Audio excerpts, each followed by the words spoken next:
2组来清单了。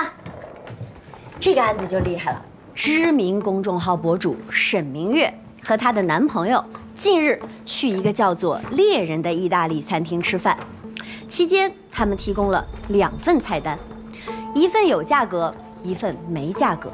哎，我这菜单上面怎么没有价格啊？你那上面有吗？我这个有啊，给我看一下。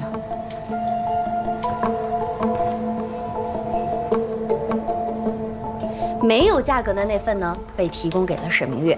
服务员告诉沈明月说，这个是餐厅特别准备的礼貌菜单。这是我们的餐厅特色，女士拿到菜单是没有价格的，这是礼貌菜单。目的呢是让女朋友尽情享受男朋友带给她的爱。可就在这个时候，沈明月不乐意了，他认为猎人餐厅这么做是严重的歧视女性，所以要告猎人餐厅。那么问题就来了，陈同学，你来说一下，是哪一方请我们做代理呢？猎人餐厅，因为他们一直特别注重自己的品牌形象和文化。可以呀，刚来静海没多久，摸得挺深嘛。错。好了，不要闹了，尽快熟悉一下案件的内容吧。一会儿调解的时候跟我一起去。好的，姐。早。早啊，许大律师，恭喜啊！转正申请正式通过，结果我们可都看到了。多一个竞争对手，害不害怕？为什么不是多了一个更加优秀的合作伙伴呢？高火的竞争，有信心吗？投票权不在我手里，做好当下的事，一切顺其自然。没想过接班？我不想搞家族世袭那一套。要是我和你一起呢，把明堂发扬光大，有没有兴趣？还有我。算我一个。好，都算在内。以后我们这儿就叫做明堂2组分律所，行吗？可以。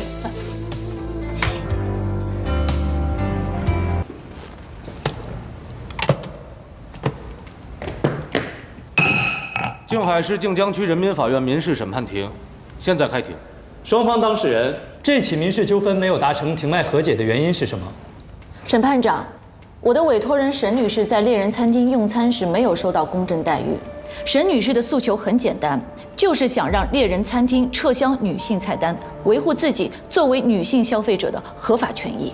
但是猎人餐厅不仅不接受沈女士的改善建议，还认为沈女士的行为是无理取闹。审判长，猎人餐厅从来不会拒绝顾客的改善建议。当沈女士认为自己的权益受到侵犯时，餐厅第一时间了解情况，并且试图从中寻找到可以让沈女士满意的解决办法。我们也希望与沈女士和解，但是双方在和解的过程中，因为沈女士主观情绪过于强烈，导致双方无法达成一致。原告、被告有和解的意愿，你们是否同意法庭进行调解？不接受。下面请双方各自进行陈述。根据民法总则第4条规定，民事主体在民事活动中的法律地位一律平等。被告给原告提供了没有价格的菜单，就是侵犯了原告在民事活动中应当享有的平等权。被告代理人可以就原告代理人对被告提起的诉请进行答辩。审判长，我方不同意原告的诉请。餐厅并未刻意对沈女士隐瞒菜单的价格，未标价格的菜单与正常菜单一样。顾客如果拿到了未标价格的菜单，仍然可以根据自身喜好点单。餐厅并没有限制沈女士自主选择菜单或菜品的权利，更没有限制沈女士公平交易的权利。另外，审判长，我想声明一点，猎人餐厅推出的这款菜单叫礼貌菜单，而并非原告说的女性菜单。这只是餐厅体贴顾客的一种方式而已，与性别差异无关。请问证人，一男一女去猎人餐厅用餐时，你会先询问是谁请客吗？来我们餐厅用餐的客人通常都会提前预定，我们会将价格菜单准备给预定的客人，不存在男女差异。男士、女士请客的比例大概是8:2。那如果说有一位客人拿到了礼貌菜单，这个时候他又想换一份正常菜单，那请问餐厅会不会提供给他呢？当然会提供，礼貌菜单只是餐厅菜单的一种选择，不是强制的。好了，审判长，我没有问题了。请问证人，猎人餐厅为什么会统计男女请客的比例呢？又是从什么时候开始？是不是在有了礼貌菜单之前？是在这之前，但我们是为了更深入了解客户的需求。那也就是说，猎人餐厅认为在自己的客人中，男性买单的比例占了大多数的情况，于是推出了这份特殊菜单。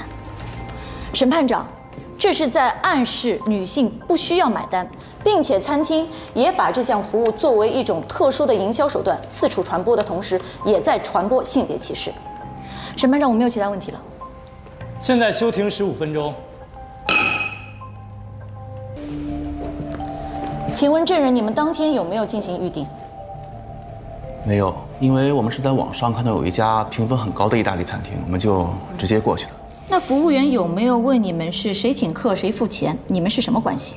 他也没有问我任何问题，就直接把有价格的菜单给了我。我们是男女朋友关系。当你知道你的女朋友拿到的是一份没有价格的菜单时，你是什么感受？我当时没太好意思让他看我有价格的菜单。我是想，一个大男人带女朋友出去吃饭，肯定是想吃什么点什么。